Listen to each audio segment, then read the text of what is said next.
Welcome to the Karamat Foundation's talk on Door TV. We will raise several subjects which are historically very important. So, history of mankind, in fact, is a highly complex stream of interwoven events, world visions, persons, and interpretations. And those who tell about history, write about history, and gather stories about history shape the face of history for coming generations. But how can we be sure that we really get to know the true face of history? How do we choose to define the important streams of history?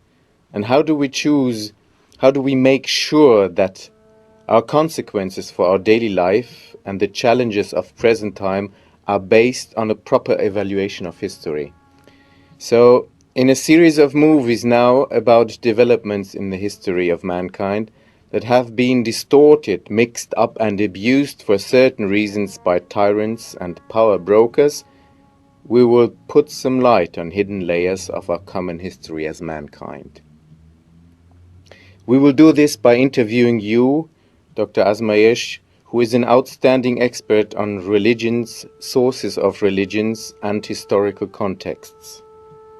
So the particularity of Dr. Azmayesh, who is an Iranian exiled, who lives in France now for more than 35 years, is the ability to have insights in documents of different times and cultures and extract the different layers of information and show the connection of events. In our first series of movies where we would like to get into the depths of history, we would like to take into the Quran.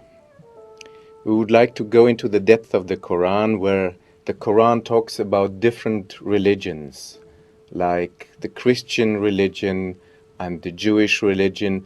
And there's one religion which nowadays hardly ever is known, hardly anybody knows. It is the religion of the Sabaeans.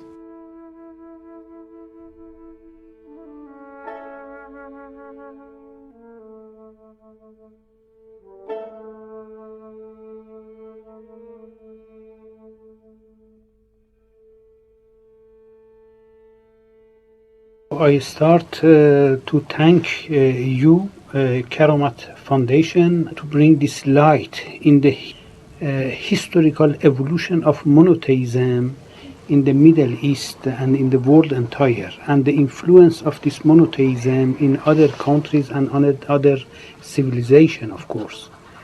One of the forgotten aspects of this monotheism is Mandaei Sabein.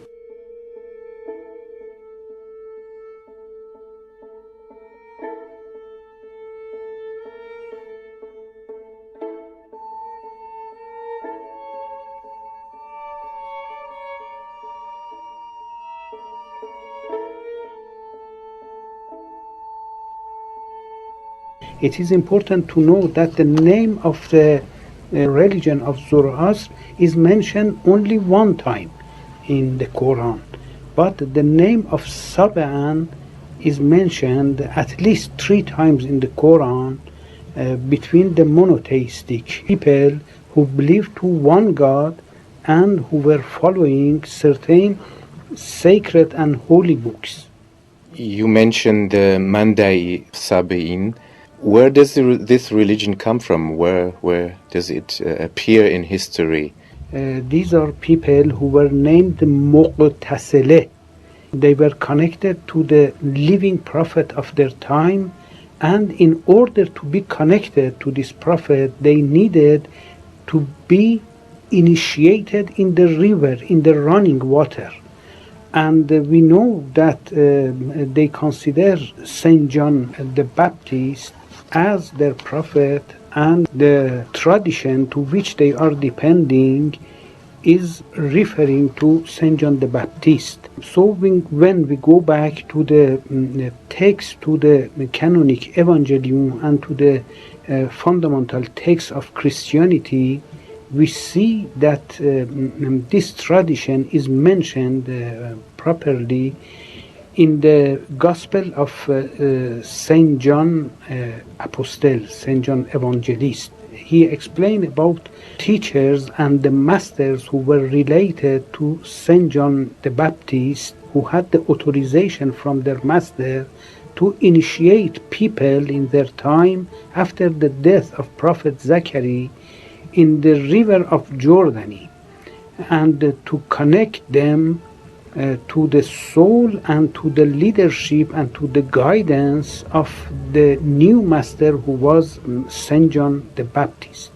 And those people went on with this mission given by their master to them, even after their master Saint John announced to everybody that Messiah, the waited Savior, the expected announcer and Savior, appeared in the person, in the existence of Jesus, son of Saint Mary.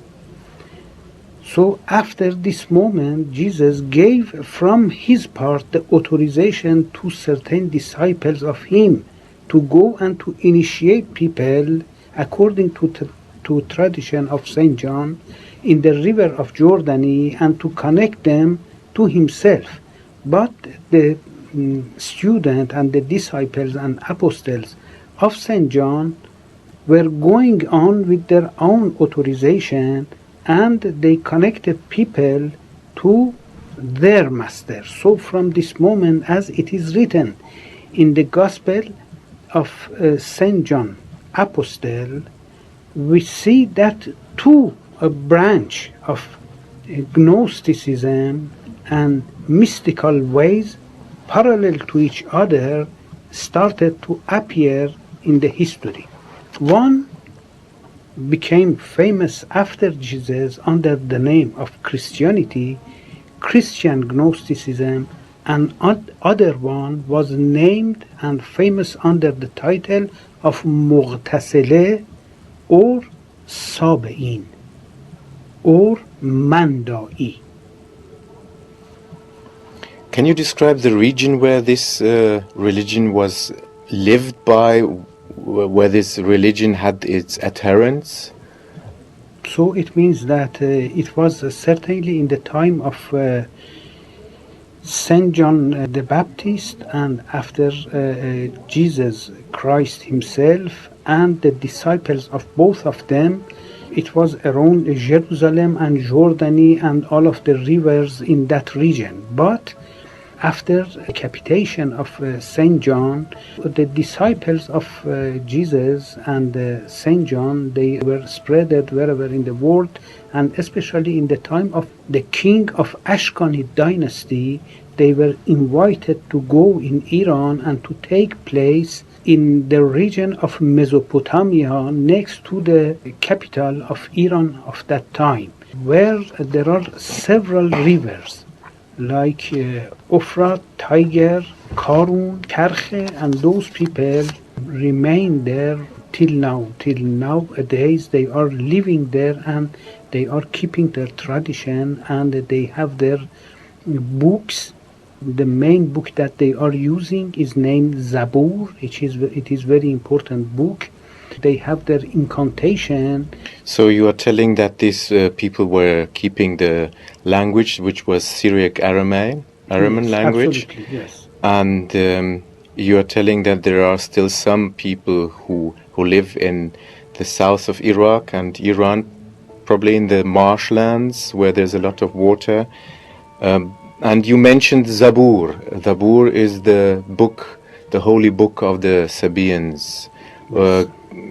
Is it known what kind of book this Zabur is? Saban and the Mandaean, when they do their ritual, they are using a lot of rhythms, and their incantation correspond with the different rhythms.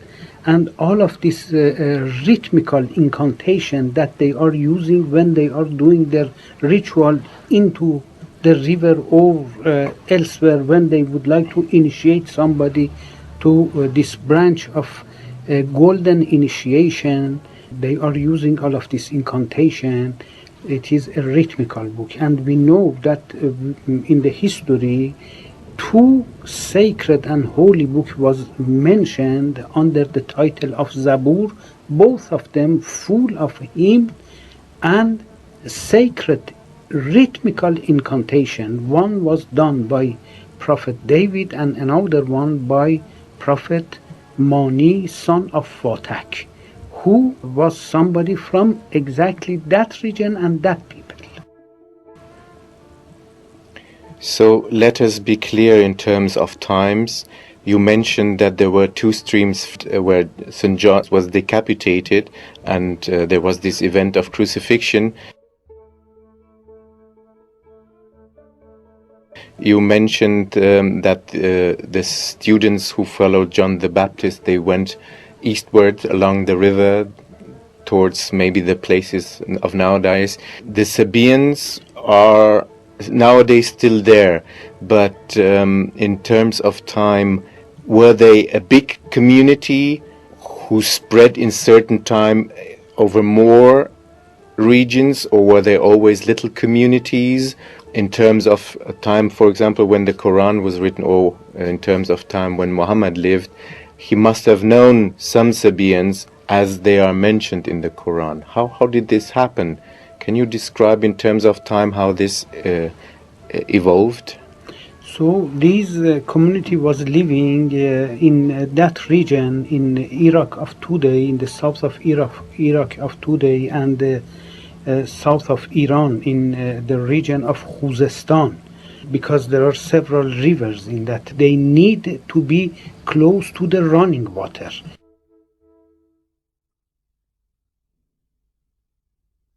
There is a secret with the running water that they respect so much, and all of the incantation that they do, they go inside of the water with each other and they make this incantation, etc. The river is so meaningful in this school of spirituality. When we go to the different churches or to the Gnostic temples, we see always that Jesus is illustrated in the water, and Saint John is standing up, pouring with a shell the water of the river on the top of the head of Jesus, and the water is running under the feet of both of them, and in the water there are the water beings like the duck and the swan. If we are looking from a hermeneutic side, we discover that there are a lot of mystical, symbolic words in this secret language which is used by these people who are attached to this tradition which is connected with the running water. These are the Sabaean people, and for these people also what is important is the reflection of the stars in the water. When they are bowing their head, they see the whole universe reflected on this running water. The poetries of Rumi give the example for the substantial evolution about the reflection of the universe on the surface of the running water. Beneath this stable reflection, the water is running. So for this reason, it was not clear really in the mind of the historian who were the Sabaean people. Sometimes they are accused to be the sun worshippers. Sometimes they are accused to be the stars worshippers, polytheists. But in reality, they are doing their ritual according to the teaching Saint John, the successors of Saint John, Zachary, and other prophets. So they bring back the source of all of those teachings to Adam, who was the first man sent hereby on the earth by God from the heaven. So they are monotheist people who were looking to find the light of God in their heart, and they believe that for this reason they need to be guided, and they need a real guide, an outer guide, in order to awake their inner potential inside of their heart and etc. So it is written in their book in all of this secret and under the form of a hermeneutic language and a rhythmical hymn and incantation that they are using. So this book of Zabur is full of prayer under the form of poetries.